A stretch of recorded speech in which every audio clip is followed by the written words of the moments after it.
అన్నదాత అన్నదాత మీ అన్నదాత చెమటోడ్చి ఆహారాన్నందించే రైతన్న అనునిత్యం నీ కండదండగా నిలిచే నేస్తం ఎవరన్నా అన్నదాత అన్నదాత మీ అన్నదాత.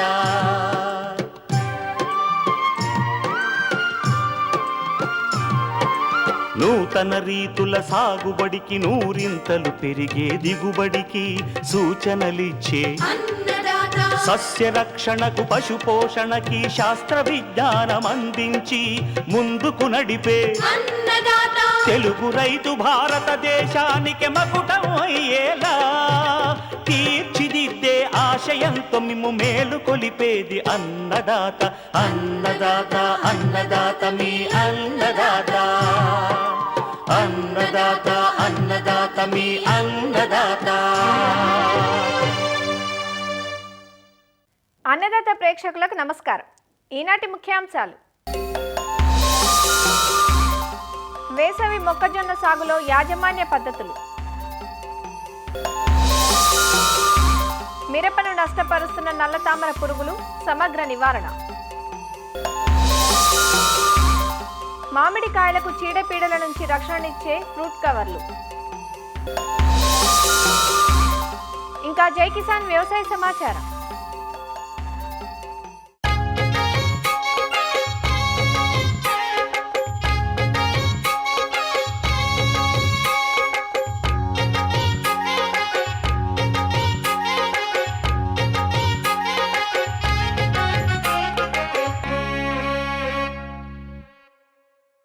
ధాన్యపు పంటల్లో మొక్కజొన్న బహువిధాలుగా ఉపయోగంలో ఉంది. పశువులకు మేతగా, దానాగా, వివిధ పరిశ్రమల్లో ముడి సరుకుగా, పేలాలు, తీపి మొక్కజొన్న ఇలా వాడకం పెరిగాక సాగు విస్తీర్ణం నానాటికి పెరుగుతోంది. ఉత్తర కోస్తా జిల్లాల్లో వరి తర్వాత రెండవ పంటగా మొక్కజొన్నను సాగు చేయటం పరిపాటి. జనవరి మాసంలో వేసవి మొక్కజొన్నను విత్తుకుంటారు. మేలైన రకాల ఎంపికతో పాటు సకాలంలో చీడపీడలను అదుపు చేసి మేలైన యాజమాన్య పద్ధతులు చేపట్టడం ద్వారా ఎకరాకు 50 క్వింటాల అధిక దిగుబడి పొందే అవకాశం ఉంటుంది. మొక్కజొన్న సాగు వివరాలను తెలియజేస్తున్నారు ఆచార్య ఎన్జీ రంగా వ్యవసాయ విశ్వవిద్యాలయం, విజయనగరం జిల్లా రస్తాకుంటబాయి కృషి విజ్ఞాన కేంద్రం సస్య పోషణ విభాగం శాస్త్రవేత్త డాక్టర్ శ్రవంతి. ప్రస్తుతం వరి కోసిన తర్వాత రెండవ పంట మొక్కజొన్న వైపు ఎక్కువ మంది రైతులు మొగ్గు చూపుతున్నారు. నేలలు చూసుకున్నట్లయితే సారవంతమైన, నీరు నిలవకుండా నీరు త్వరగా ఇంకిపోయే నల్లరేగడి నేలలు, ఎర్ర నేలలు, అలాగే ఒండ్రు కలిగిన ఇసుక నేలలు అనుకూలమే. ఆమ్ల కానీ క్షార చౌడు భూములు, నీరు ఇంకకుండా ఉండిపోయే నేలలు పనికిరావు. ముందుగా ఒక 3 నుంచి 4 సార్లు మెత్తగా దుక్కి చేసుకోవాల్సి ఉంటుంది. ఆఖరి దుక్కిలో ఎకరాకి 10 టన్నుల పశువుల ఎరువును వేయాల్సి ఉంటుంది. అలాగే బోధులను, కాలువలను చేసుకున్నట్లయితే ఈ మొక్కజొన్న పంటకు ఎక్కువ అనుకూలంగా ఉంటుంది. ఇందులో అధిక దిగుబడినిచ్చే రకాలు చూసుకున్నట్లయితే DHM 121 అనే రకము, ఇది 90 నుంచి 95 రోజుల పంట కాలము. ఇది కొంతవరకు కాండపు తొరచు పురుగును కూడా తట్టుకుంటుంది. ఎకరాకు సుమారు 30 నుంచి 35 క్వింటాల దిగుబడినిస్తుంది. DHM 117 అనే రకము, ఇది 95 నుంచి 100 రోజుల పంట కాలము. ఎకరాకు సుమారు 30 నుంచి 35 క్వింటాల దిగుబడినిస్తుంది. అలాగే DHM 115 అనే రకము, ఇది 85 నుంచి 90 రోజుల పంట కాలము. స్వల్పకాలిక హైబ్రిడ్ ఈ రకము. ఎకరాకి సుమారు 25 నుంచి 30 క్వింటాల దిగుబడినిస్తుంది. విత్తన మోతాదు చూసుకున్నట్లయితే మొక్కజొన్నకు ఎకరాకి 8 కిలోల విత్తనం అవసరం పడుతుంది. కేజీ విత్తనానికి 3 గ్రాముల మ్యాంకోజెబ్ కానీ కార్బనిజంతో కానీ కలిపి శుద్ధి చేసుకున్నట్లయితే నేల నుండి సంక్రమించే తెగులను కొంతవరకు తగ్గించుకోవచ్చు. అలాగే శాంట్రనిలిప్రోలు ప్లస్ థయామిథాక్సమ్ ఈ మందును కేజీ విత్తనానికి 4 మిల్లీలీటర్ల చొప్పున కలిపి విత్తుకున్నట్లయితే కత్తెర పురుగు ఉధృతిని కొంతవరకు తగ్గించుకోవచ్చు. విత్తేటప్పుడు వరుసకి మధ్య 60 సెంటీమీటర్లు, మొక్కకి మధ్య 20 సెంటీమీటర్లు ఉండేటట్లు చూసుకోవాలి. కలుపు యాజమాన్యం చూసుకున్నట్లయితే విత్తిన వెంటనే మొలక రాక ముందరే ప్రీ ఎమర్జెన్స్ హెర్బిసైడ్ అట్రజిన్ అనే కలుపు మందును కొట్టుకోవాల్సి ఉంటుంది. ఈ అట్రజిన్ అనే మందును తేలిక భూముల్లో అయితే ఎకరాకు 800 గ్రాములు, బరువు నేలల్లో అయితే 1200 గ్రాముల అట్రజిన్ మందుని 200 లీటర్ల నీటిలో కలిపి పిచికారీ చేయాలి. మనం పప్పు జాతి పంట అంతర పంటగా వేసినప్పుడు అయితే అట్రజిన్ మందుని కాకుండా పెండిమిథాలిన్ అనే మందును ఎకరాకి 1 లీటర్ చొప్పున 200 లీటర్ నీటిలో కలిపి పిచికారీ చేయాల్సి ఉంటుంది. ఎకరాకి 100, 35, 35 కిలోల నత్రజని, భాస్వరం, పొటాషియంనిచ్చే ఎరువులను వేసుకోవాల్సి ఉంటుంది. యూరియాని మనం 4 దఫాలుగా వేయాల్సి ఉంటుంది. విత్తిన వెంటనే, అలాగే 20-25 రోజులప్పుడు, 40-45 రోజులప్పుడు, అలాగే 60-65 రోజులప్పుడు వేయాల్సి ఉంటుంది. మొత్తం భాస్వరం ఎరువుని, పొటాష్‌లో సగం పొటాష్‌ని విత్తే సమయంలోనే వేసుకోవాల్సి ఉంటుంది. మిగతా సగం పొటాష్‌ని పూత దశలో వేసుకోవాల్సి ఉంటుంది. అలాగే ఎక్కడైనా జింకు లోపం కనిపించినట్లయితే జింక్ సల్ఫేట్‌ని లీటర్ నీటికి 2 గ్రాముల చొప్పున కలిపి పిచికారీ చేసుకోవాల్సి ఉంటుంది. మొక్కజొన్నకు సుమారు 500-800 నీరు అవసరం పడుతుంది. మొక్కజొన్నకు పూతకు ముందు, పూత దశ మరియు గింజ పాలు పోసుకునే దశలు నీటికి బాగా సున్నితము. అలాగే 30-40 రోజుల్లోపు ఉన్న లేత పైరుకి అధిక నీరైతే హానికరం అవుతుంది. పంట కాలంలో సుమారు 6-8 వరకు నీటి తడులు అవసరం పడతాయి. దీర్ఘకాలిక వంగడాలైతే ఇంకొక 2 తడులు ఎక్కువే అవసరం పడతాయి. సూక్ష్మ నీటి సాగు పద్ధతులైన బిందు సేద్యంలో, జంటసాల పద్ధతిలో గనుక పంటను విత్తుకున్నట్లయితే ఖర్చు తగ్గడమే కాకుండా నీటి ఆదా మరియు అధిక దిగుబడులు సాధించవచ్చు.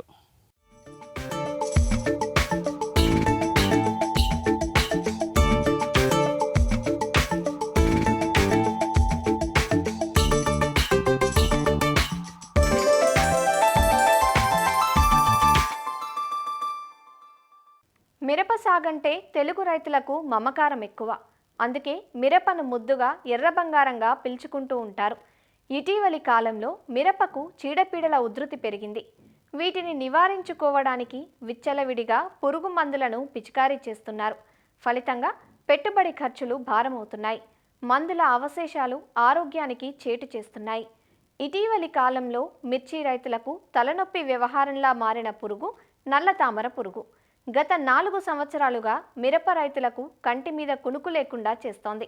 అప్పట్లో ఈ పురుగు దెబ్బకు కొన్ని ప్రాంతాల్లో తోటలను తీసేశారు కూడా. ఈ నల్ల తామర పురుగు ఒక్క మిరపనే కాదు, కూరగాయలను, పూల తోటలను, మామిడి వంటి పండ్ల తోటలను సైతం ఆశించే అవకాశం ఉంది. నల్ల తామర పురుగు నివారణకు కేవలం రసాయనిక మందులే కాకుండా అన్ని రకాల సమగ్ర విధానాలను పాటించడం ఉత్తమం అంటూ సూచనలిస్తున్నారు గుంటూరు ఏరువాక కేంద్రం సమన్వయకర్త వెంకటలక్ష్మి. మన రాష్ట్రంలో చూసుకున్నట్లయితే మిరప చాలా ముఖ్యమైనటువంటి వాణిజ్య పంట. మరి మనకి మిరపలో చూసుకున్నట్లయితే ఇప్పుడు ఈ నల్ల తామర పురుగులు ఉధృతి కనిపిస్తూ ఉన్నది చాలా చోట్ల. మరి ఈ నల్ల తామర పురుగులు పైరుని ఎట్లా నష్టపరుస్తాయంటే ఆకుల్ని గోకి తింటాయి, అలాగే రసం పీల్చుతాయి. ఈ ఆకుల్ని గోకి తినటం వల్ల ఏమవుతుందంటే కణజాలం దెబ్బతింటుంది. మనకి ఆకడుగున ఆకు మీద చార్లు కనిపిస్తాయి, గోధుమ రంగు చార్లు కనిపిస్తాయి. ఇంకొకటి ఏంటంటే పూతలో కూడా ఇవి పువ్వుల్లో కూడా చేరి పుప్పొడిని తింటాయి అన్నమాట. సో అందువల్ల ఏమైందంటే ఈ పువ్వులో కూడా మనకి చార్లు కనపడి గోధుమ రంగులోకి మారి పువ్వులు రాలిపోవడం జరుగుతుంది. 15 రోజుల నుంచి 20 రోజులు దీని జీవిత కాలం పూర్తయిపోతుంది అనమాట. అంటే ఏంటి, ప్రతి 20 రోజులకి కూడా కొత్త సంతతి అనేది ఏర్పడుతుంది. అందువల్ల వీటి ఉధృతి త్వరగా పంటలో ఎక్కువగా అభివృద్ధి చెందుతూ ఉంటుంది. మామూలు తామర పురుగులు వచ్చేసరికి మనకి పుప్పటి రేణువుని, పూత భాగాలని అఫెక్ట్ చేయవు. అవి ఓన్లీ మనకి వెజిటేటివ్ పార్ట్స్ అంటే ఆకులు గోకు తింటాము, ఇట్లాంటివి మాత్రమే మనకి నష్టాన్ని కలుగజేస్తాయి. కానీ ఈ నల్ల తామర పురుగులు ఏంటంటే మనకి పుప్పటి భాగాలని తినటం వలన మనకి కాయ సెట్ అవ్వకుండా, అంటే కాయ ఫామ్ అవ్వకుండా ఇవి నష్టాన్ని కలుగజేస్తాయి. కాబట్టి వీటి వల్ల మనకి ఎక్కువ నష్టం జరుగుతుంది. నీల్ జిగురు అట్టలు అంటే బ్లూ స్టిక్కీ ట్రాప్స్ అంటాం. ఇవి కూడా మనము ఎకరానికి 25 చొప్పున రికమెండ్ చేస్తున్నాము. ఇంకా మనం 40-50 వరకు కూడా పెట్టుకున్నట్లయితే ఈ తల్లి పురుగుల యొక్క ఉధృతిని, అంటే వాటి సంఖ్యను మనం తగ్గించుకోవచ్చు. ఈ పురుగుకి ఒక మందు వాడటం ద్వారా మనం నివారించలేము. సమగ్ర సస్యరక్షణ చర్యలు పాటించాలి. ఈ పురుగుకి మనం వాడాల్సిన కెమికల్స్ మనం చూసుకున్నట్లయితే ప్రొఫెనాలైడ్ 34 ml, ఫ్లూక్సామెటమైడ్ 160 ml, డైమిథైడ్ 400 ml, అలాగే ఫిప్రోనిల్ పొడి మందు చూసుకున్నట్లయితే 40 గ్రాములు. అదే ఫిప్రోనిల్ మనకి సాల్బుల్ లిక్విడ్ చూసుకున్నట్లయితే కనుక అది 400 ml ఎకరానికి మనం స్ప్రే చేసుకోవాలి. స్పైరోటెట్రామైడ్ 200 ml, స్పైనటరామ్ 200 ml. ఈ మందుల్ని మనము ఒకే మందు మీద మనం ఆధారపడకూడదు. సిఫారసు చేసిన ఇటువంటి మందులను మార్చి వాడుకోవడం ద్వారా ఈ పురుగును మనం నియంత్రించుకోవచ్చు. కాకపోతే ఇప్పుడు టెంపరేచర్స్ పెరిగే కొద్దీ దీని ఉధృతి కొంచెం తగ్గుతుంది. ఈ పురుగు ఉధృతి ఉన్నప్పుడు ఏంటంటే పంట బెట్టకు రాకుండా చూసుకోవాలి. ఒకవేళ మొక్కలు ఏపుగా పెరిగిన తర్వాత కాయల మీద కూడా కనుక బాగా ఈ పురుగు యొక్క లక్షణాలు, ప్రభావం కనిపించినట్లయితే దారులుగా చేసుకొని మనం స్ప్రే చేసేటప్పుడు మొక్క పూర్తిగా తడిచేలాగా మనం స్ప్రే చేసుకోవాలి. కంచె పంటగా మనం మొక్కజొన్న కానీ జొన్న పంట కానీ 2 నుంచి 3 వరుసలు మనం వేసుకోవాలండి. అలాగే ఆఖరి దుక్కులో వేపపిండి కానివ్వండి, వేప చెక్క కానివ్వండి 200 కిలోల ఎకరానికి కనుక మనం వేసుకున్నట్లయితే నేలలో ఉన్నటువంటి ప్యూపా దశలు ఏవైతే ఉన్నాయో వాటన్నిటిని కూడా ఇవి చంపడానికి అవకాశం ఉంటుంది. మల్చ్ కానివ్వండి, డ్రిప్ కానివ్వండి మనం వేసుకున్నట్లయితే ఈ మల్చ్ డ్రిప్ వేసుకున్నప్పుడు దీని యొక్క ఉధృతి తక్కువగా ఉందని పరిశోధన ఫలితాలు తెలియజేస్తున్నాయి. సో మల్చ్ వేయటం వల్ల ఏమవుతుందంటే ఈ ప్యూపాలు నేలలో పడకుండా మల్చ్ షీట్ మీద పడటం వల్ల ఆ వేడికి అవి చనిపోతాయి. వేప నూనె కానివ్వండి, గానుగ నూనె కానివ్వండి మనం పిచికారీ చేసుకోవచ్చు. పువ్వు బాగా విచ్చుకున్న రకాలు లేదా హైబ్రిడ్లు అయితే మనకి వీటి యొక్క ఉధృతి తక్కువగా ఉంటుంది.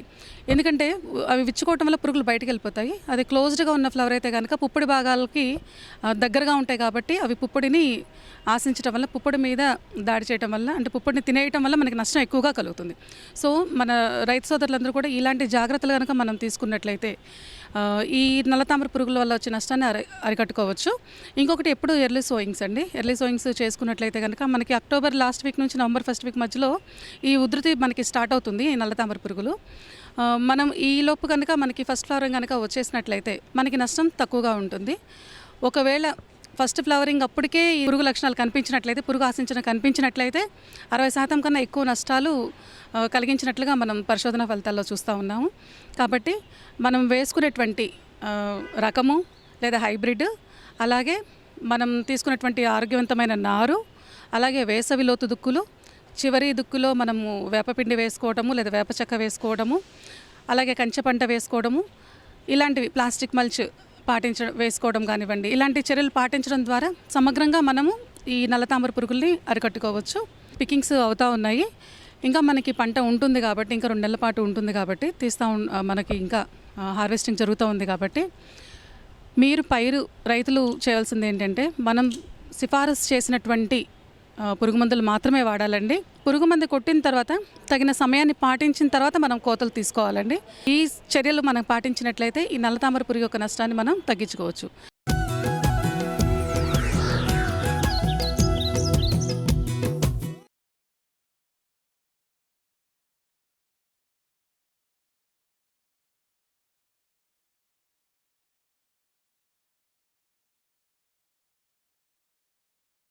అన్నదాత టోల్ ఫ్రీ నెంబర్ ద్వారా పంటల సాగులో రైతులు లేవనెత్తే సందేహాలకు దృశ్య రూపం మీకోసం. మా కంది పైరు పూత కాత దశలో ఉంది. కాయ లోపల బియ్యపు పురుగులు ఉంటున్నాయి. అలానే పచ్చపురుగుల నివారణ కోసం ఎలాంటి చర్యలు చేపట్టాలో తెలియచేయండి అంటూ అడుగుతున్నారు కడప జిల్లా కె రాజుపాలెం నుంచి వెంకటేశ్వర్ రెడ్డి. కంది పూత దశలో మనకి అధికంగా ఆశించి నష్టపరిచే పురుగుల్లో కాయీగ పురుగు మరియు పచ్చ పురుగు ప్రధానమైనటువంటివి. మరి ఈ ఈగ జాతికి చెందిన పురుగు, కాయీగ పురుగు యొక్క నష్టం మనకు బయటకు కనిపించదు. ఈ కాయీగ పురుగు మనకి లేత పింద దశలో గుడ్లు పెట్టేసి తర్వాత కాయ లోపలికి ఈ గొంగలి పురుగులు ప్రవేశించి లోపల జీవిత చక్రం మొత్తం పూర్తి చేసుకుంటుంది. సో రైతు సోదరులు మనకి ఈ పింద దశల నుంచే జాగ్రత్తగా గమనించుకుంటూ ఉంటూ మనం ఈ పురుగు ఉధృతిని నివారించుకోవాలి. సో ఈ పింద దశలనే మనం గనక వేపగింజల కషాయం 1500 ppm వేప నూనె అయితే 5 ml లీటర్ నీటికి పిచికారీ చేసుకున్నట్లయితే మనకి ఈ కాయీగ పురుగును సమర్థవంతంగా నివారించుకోవచ్చు. అదే రసాయన మందుల విషయానికి వస్తానికి మనకి ఇమామెట్టిన్ బెంజాయిట్ 0.4 గ్రాములు లీటర్ నీటికి, లేదా ఫ్లూబెండమైడ్ 0.3 ml లీటర్ నీటికి, లేదా ల్యూఫెనిరాన్ అనే మందు 1 ml లీటర్ నీటికి, లేదా క్లోరాంటనిప్రోల్ 0.3 ml లీటర్ నీటికి కలిపి పిచికారీ చేసుకున్నట్లయితే మనం ఈ కాయీగను కూడా సమర్థవంతంగా నివారించుకోవచ్చు. రైతు సోదరులు ఇంకోటి గమనించుకోవాల్సిన విషయం ఏమంటే ఫ్యూమిగెంట్ యాక్షన్, అంటే పొగలు వదిలే గుణం ఉన్నటువంటి పురుగు మందులను పిచికారీ చేసుకున్నట్లయితే మనం ఈ పురుగులను, ఎందుకంటే మనకి పురుగులు కాయ లోపల ఉంటాయి కాబట్టి మనం అప్పుడే సమర్థవంతంగా నివారించుకోవచ్చు. నెక్స్ట్ మనకి ఇంకోటి ఏంటంటే పచ్చ పురుగు. మనకి దీని ఉధృతి తక్కువగా ఉన్నప్పటికీ మనకి పచ్చ పురుగు ఏం చేస్తాయంటే ఆ ఆకు పైన రంధ్రం చేసి లోపల తలభాగం పెట్టేసి లోపల గింజలు మొత్తం తినేసి మనకి కాయని డొల్లగా చేస్తుంది. సో మనకి పచ్చ పురుగు ఏ స్టేజ్లో అయినా అటాక్ చేయొచ్చు కాబట్టి మనకి ఎక్కువ కాయ దశలో ఎక్కువగా ఆశిస్తుంది. కాబట్టి ఈ పచ్చ పురుగు నివారణకి రైతు సోదరులు ఇమామెట్టిన్ బెంజాయిట్ 0.4 గ్రాములు లీటర్ నీటికి, లేదా మనకి క్లోరిఫైర్ఫాస్ 2.5 ml లీటర్ నీటికి, లేదా ఎండాక్సాకార్బు 1 ml లీటర్ నీటికి కలిపి పిచికారీ చేసుకున్నట్లయితే మన కందిలో వచ్చేటువంటి ఈ పచ్చ పురుగును కూడా మనం సమర్థవంతంగా నివారించుకోవచ్చు.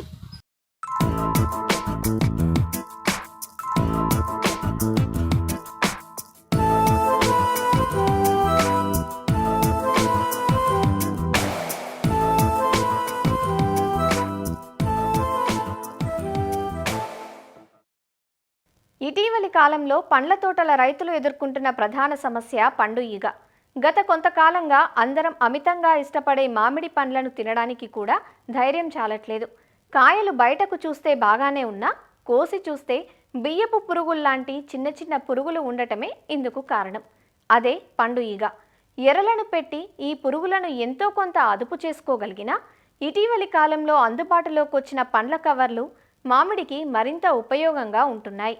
ఈ కవర్ల వల్ల కేవలం పండు ఈగే కాదు, రాతిమంగు, పిండి నల్లి, మచ్చ తెగుళ్ళు వంటి చీడపీడలు కూడా పండ్లను ఆశించే అవకాశం ఉండదు.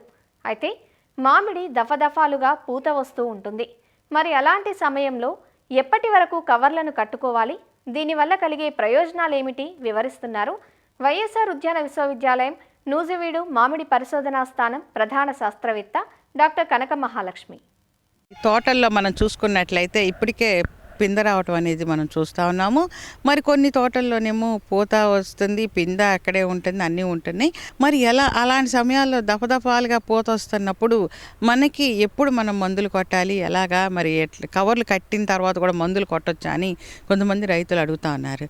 మరి అది చూసుకున్నట్లయితే మనకి కాయని 50 నుంచి 100 గ్రాముల మధ్యలో ఉన్నప్పుడే కవర్ అనేది తొడగాల్సి ఉంటుంది. కవర్ తొడిగినాక లోపల ఇంకో కొమ్మ నుంచి మళ్ళీ పూత వచ్చింది అనుకోండి, అది సుమారుగా ఫిబ్రవరి వరకు అయితే ఆ పూతను కూడా నిలబెట్టుకోవడానికి మనం స్ప్రేయింగ్స్ చేసుకోవచ్చు.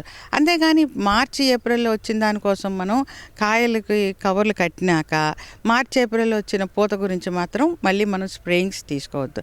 ఎందుకంటే మనం కట్టేసిన కాయలకి దాని న్యూట్రియంట్స్ ఏదైతే మనకి ఎంతవరకు చెట్టు కాయగలదో కాయ యొక్క క్వాలిటీ ఇంక్రీజ్ అవుతుంది. అంతేగాని మళ్ళీ మనం కొట్టేసరికి మళ్ళీ పింద నిలబడుతుంది. ఆ పిందని నిలబడటానికి దానికి మళ్ళీ కొంచెం న్యూట్రియంట్స్ ఇవ్వటం ఇలాగ దఫదఫాలుగా జరుగుతూ ఉండటం వల్ల చెట్లు బలహీనంగా మారి పూత అనేది నెక్స్ట్ ఇయర్ పూత అనేది బాగా డిలే అవుతాము. అలాగే క్వాలిటీ అయిన పూత రాకపోవడం అనేది మనం చూస్తూ ఉన్నాం. కాబట్టి ఒకసారి ఫిబ్రవరి వరకు వచ్చే పూత గురించే మనం రైతులు ఆలోచించుకొని ఇక్కడి వరకు ఉన్న పూతను మాత్రం మనం నిలబెట్టుకోవడానికి ప్రయత్నాలు చేయాలి. కాయలకి కవర్లు తొడుక్కున్నా కూడాను సెకండ్ టైము ఫిబ్రవరిలోనే మళ్ళీ పూత ఉంటే కూడా మనం స్ప్రే చేసుకోవచ్చు. అలాగే మార్చ్ ఏప్రిల్లో వచ్చిన పూత గురించి కవర్లు తొడిగిన కాయల మీద మళ్ళీ మనం స్ప్రే చేసుకోవాల్సిన అవసరం అయితే లేదండి. ఇది ఒకటి మన రైతులు గమనించుకోవాలి. కాయలుకి మనం కవర్లు కట్టడం వలన కాయలు ఈ యొక్క వాతావరణ ఒత్తిడి నుంచి ప్రొటెక్షన్ లభిస్తుంది. అంతేకాకుండా ఈ రసం పీల్చే పురుగులు వాటి జిగురు కవర్ల మీద కారటము లేదంటే కాయల మీద కారి మసుమంగి రాకుండా ఉంటుంది. అంతేకాకుండా ఈ కవర్లు ఎప్పుడైతే మనం కడుతున్నామో పండు ఈగ కాయ తొలిచే పురుగు కానీ మరి రసం పీల్చే పురుగుల నుంచి మనం కాపాడుకోగలుగుతున్నాము. అంతేకాకుండా కాయకి కావాల్సిన హీట్ యూనిట్స్ అంటాము, అంటే సమానమైన ఉష్ణోగ్రత ఎక్కువ సమయం అందుతూ ఉండటం వల్ల కాయ సైజు 10 నుంచి 20% మామూలుగా కార్బోర్లు కట్టని దానికంటే ఎక్కువగా మనం చూస్తున్నాం. అంటే ఒక చెట్టు నుంచి మనకి 10 to 20% ఈల్డ్ ఇంక్రీజ్ అవుతున్నప్పుడు మనకి అలాగే మనం మొత్తం తోటంతా చూసుకుంటే కూడాను మనకి టన్నేజ్లో ఏంటి క్వాలిటీలో ఏంటి కొంత ఇంప్రూవ్మెంట్ అనేది కనబడుతుంది. ఈ కవర్లు కట్టిన తర్వాత రైతులు చాలామందిలో అపోహ ఏంటంటే ఈ కవర్లు కట్టాము టేస్ట్ అనేది తగ్గుతున్నది అనేది చాలామంది చెప్తా ఉన్నారు. కానీ దాంట్లో మా శాస్త్రీయపరంగా మేము పరిశోధన చేసినప్పుడు స్వీట్నెస్ అనేది తగ్గటం అనేది చూడలేదండి. టీఎస్ఎస్ రెండిట్లోనూ సమానంగానే ఉన్నది. కాకపోతే రైతులు ఎప్పుడు కూడాను ఎప్పుడైతే మనం పచ్చికాయలు పండబెట్టి ఒక వారం రోజులు మనం ఎట్లా వెయిట్ చేస్తామో కాయ రంగు రావటానికి పండటానికి, అలాగే ఈ కవర్లో కట్టిన కాయలను కూడాను ఆ వారం రోజులు మనం పండబెట్టిన తర్వాతే మనం తినటం వల్ల స్వీట్నెస్ అనేది కనబడుతుంది. అంతేగాని ఇవి పసుపు రంగులో ఉన్నాయి అనేది రంగు రావటం అనేది పండుతనానికి లేదా మగ్గినది అనే దానికి తార్కాణంగా ఉండదు. కాబట్టి మనం పచ్చికాయల్ని ఈ కాయల్ని రెండింటిని సమానంగానే మనం 1 వీక్ మనం టైం ఇచ్చి హార్వెస్ట్ చేసిన తర్వాత పండించిన తర్వాత కానీ మనం తీసుకున్నట్లయితే ఆ స్వీట్నెస్లో డిఫరెన్స్ అనేది లేదు. మరి ఇంకొక బెనిఫిట్ ఏంటంటే దీంట్లో మనకి కెమికల్స్ అనేది డైరెక్ట్గా కాంటాక్ట్లోకి రావు. మనం ఏదైనా స్ప్రే చేసినా కూడాను కవర్లు కట్టిన కాయల మీదకి మనకి కెమికల్ అనేది డైరెక్ట్గా స్కిన్లోకి వెళ్ళదు. అలాగే కాయల యొక్క నాణ్యత కూడాను అధికంగా ఉంటుంది. కాబట్టి మనం కవర్లు కట్టిన కాయలు ఈరోజు అధిక ధరను పలుకుతమే కాకుండా మనం ఎక్స్పోర్ట్ చేసిన కాయలన్నీ కూడాను కవర్లు కట్టిన కాయలనే మనం అధికంగా తీసుకొని వెళ్ళటం జరుగుతుందండి. కొన్నిసార్లు కవర్లు కట్టినాక కూడా పురుగు మందులు కొడతా ఉన్నారు కొంతమంది రైతులు.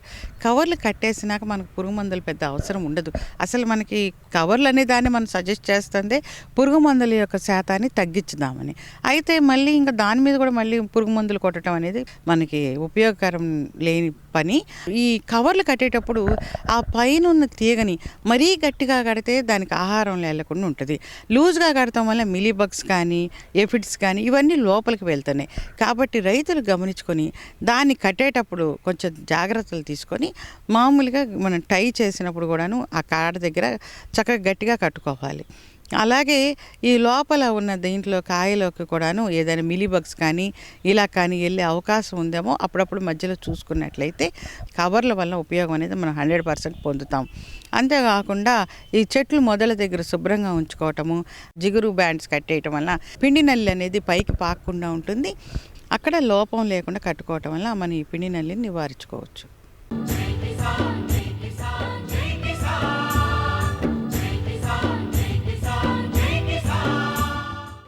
వ్యవసాయ సమాచారం ఇప్పుడు జై కిసాన్లో చూద్దాం. మహబూబ్నగర్ జిల్లా దివిటిపల్లి గ్రామానికి చెందిన రైతు బాలు గత 2 ఏళ్లుగా పూల సాగు చేపట్టాడు. గులాబీలతో సాగును ప్రారంభించిన అనంతరం చామంతి, బంతిపూల సాగును జతచేశాడు. ప్రస్తుతం ఇతర పంటల కన్నా పూల నుంచే ఆదాయం బాగుందంటూ రైతు చెబుతున్నాడు. పూల సాగంటే ఉన్న మక్కువతో ఆరంభంలో సెంటు గులాబీ రకాన్ని 1/2 ఎకరాలో వేశాడు. అనంతరం గతేడాది చిత్తూరు జిల్లా మదనపల్లి నుంచి తెలుపు, పసుపు చామంతి రకాలను తెచ్చి సాగు చేశాడు. ప్రస్తుతం చామంతి మంచి దిగుబడులను ఇస్తోందని, ఎకరా పొలంలో సాగు చేసిన పంటలో పెట్టుబడులు సైతం వెనక్కి వచ్చాయంటూ రైతు చెబుతున్నాడు. అలానే అంతరంగా సాగు చేసిన బంతి సైతం అదనపు ఆదాయాన్ని అందించిందని, పూలతో పాటు కొద్ది విస్తీర్ణంలో కూరగాయలు సైతం పండిస్తున్నానంటూ రైతు చెబుతున్నాడు. నేను 2024 జనవరి నాడు కొత్త సంవత్సరంలో గులాబీ మొక్కలు ఒక 2000 మొక్కలతో స్టార్ట్ చేసిన. గులాబీ మొక్కలు మా సొంత పొలంలో అద్దె ఎకరాలో పెట్టేసిన తర్వాత ఈ చామంతి వచ్చేసి మొన్న సెప్టెంబర్లో ఫస్ట్ టైం పెట్టిన. ఇవి వచ్చేసి దాదాపు ఒక 10,000 మొక్క తెచ్చిన. ఒక 2,000 బంతి మొక్క మధ్యలో కాల్పు నివారణ కొరకు మధ్యలో పెట్టిన. ఇది కౌలు పొలం. ఇది కౌలుకు సంవత్సరానికి వచ్చేసి 8,000 ఇస్తా. 2 పంటలు వేస్తా. మొత్తం డ్రిప్పుకి వచ్చేసి మొక్కలకు వచ్చేసి 30,000 వరకు ఖర్చు వచ్చింది. ఇంకా ఇది మేము కూలు గీళ్ళు ఏం పెట్టము, ఏదన్నా మేము మా భార్య భర్త మేమే చేసుకుంటాం. ఇది వచ్చేసి మనకు చిత్తూరుకి వెళ్ళి వచ్చినాయి, మదనాపల్లికి వెళ్ళి వచ్చేసినాయి. ఐశ్వర్య ఎల్లో, ఐశ్వర్య వైట్ ₹2.50 పడ్డది ఒక మొక్క. రిటైల్ వాళ్ళకే ఇస్తా. సీజన్ ఉన్నా సీజన్ లేకపోయినా 120 లాగా ఇస్తాను నాకు చామంతి వచ్చేసి కిలో. సెంటు గులాబీ వచ్చేసి ₹100 రెగ్యులర్ వాళ్ళకే ఇస్తా.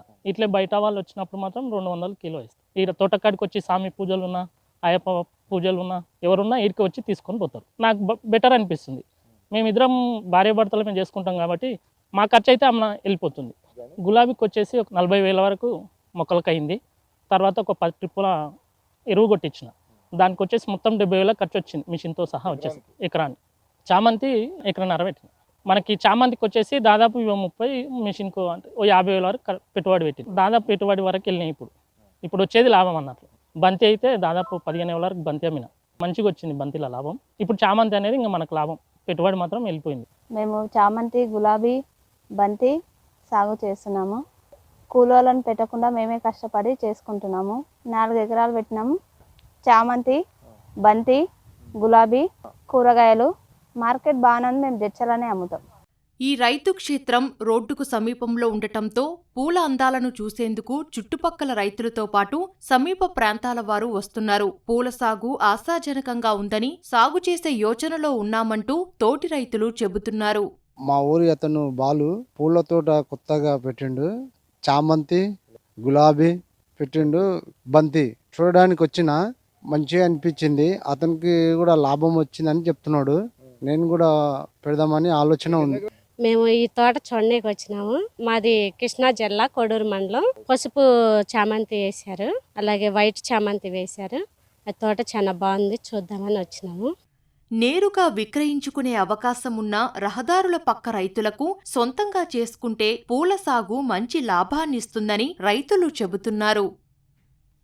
మరిన్ని విభిన్న అంశాలతో రేపటి అన్నదాతలో మళ్ళీ కలుసుకుందాం. నమస్కారం.